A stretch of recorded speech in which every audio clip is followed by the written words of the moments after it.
Assalamualaikum warahmatullahi wabarakatuh. Kisah dua tukang sol. Mang Udin, begitulah dia dipanggil, seorang penjual jasa perbaikan sepatu atau tukang sol. Pagi buta itu Mang Udin sudah melangkahkan kaki, meninggalkan anak dan istri yang berharap, sore harinya nanti Mang Udin membawa uang untuk membeli nasi dan sedikit lauk pauk. Mang Udin masih menyusuri jalan sambil berteriak menawarkan jasanya. Namun sampai tengah hari, baru satu orang yang menggunakan jasanya dan itu pun hanya untuk perbaikan kecil. Mang Udin mengambil napas panjang, mengabaikan perut yang mulai keroncongan. Ia hanya meneguk air teh bekal dari rumah. Alih-alih membeli makan, kini ia hanya berharap mendapat order besar sehingga bisa segera pulang dan membawa uang. Di tengah keputusasaan itu, dia berjumpa dengan seorang tukang sol lain. Wajahnya nampak cukup berseri. Pasti, si abang ini sudah dapat uang banyak, nih pikirnya. Mereka berpapasan dan saling menyapa. Akhirnya berhenti untuk bercakap-cakap. Bagaimana dengan hasil hari ini, Bang? Sepertinya laris nih, kata Mang Udin memulai percakapan. Alhamdulillah, ada beberapa orang memperbaiki sepatu, kata tukang sol yang kemudian diketahui namanya, Bang Soleh. Saya baru satu, Bang, itu pun cuma benerin jahitan, kata Mang Udin memelas.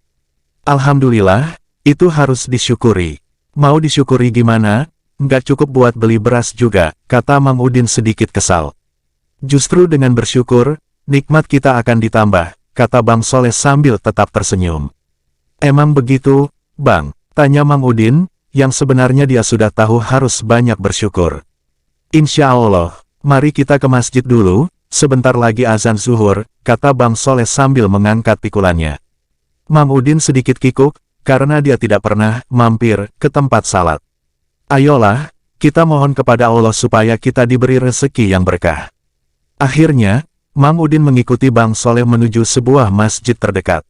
Bang Soleh begitu hafal tata letak masjid, dan ia sepertinya sering ke masjid tersebut. Setelah salat, Bang Soleh mengajak Mang Udin ke warung nasi untuk makan siang. Tentu saja Mang Udin bingung, dia merasa tidak punya uang. Bagaimana nanti harus membayarnya? Seolah paham, Bang Soleh menemukan pundak Mang Udin sambil berkata, ayolah, kita makan dulu. Saya yang traktir. Meski sedikit terpaksa, akhirnya Mang Udin ikut makan di warung Tegal terdekat. Selesai makan, saya tidak enak nih, Bang. Nanti uang untuk dapur abang berkurang dipakai buat traktir saya. Tenang saja, Allah akan menggantinya. Bahkan lebih besar dan barakah, kata Bang Soleh tetap tersenyum. Abang yakin? Insya Allah, jawab Bang Soleh meyakinkan. Kalau begitu, saya mau salat lagi, bersyukur, dan mau memberi kepada orang lain, kata Mang Udin penuh harap. Insya Allah, Allah akan menolong kita, kata Bang Soleh sambil bersalaman dan mengucapkan salam untuk berpisah. Keesokan harinya, mereka bertemu di tempat yang sama. Bang Soleh mendahului menyapa, apa kabar Mang Udin? Alhamdulillah, baik. Oh ya, saya sudah mengikuti saran abang, tapi mengapa kok penghasilan saya malah turun?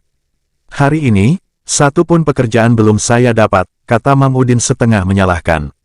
Bang Soleh hanya tersenyum, kemudian berkata, masih ada hal yang perlu Mang Udin lakukan untuk mendapat rezeki barakah. Oh ya, apa itu?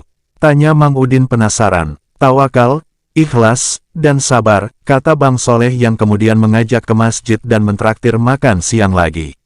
Keesokan harinya, mereka bertemu lagi, tetapi di tempat yang berbeda.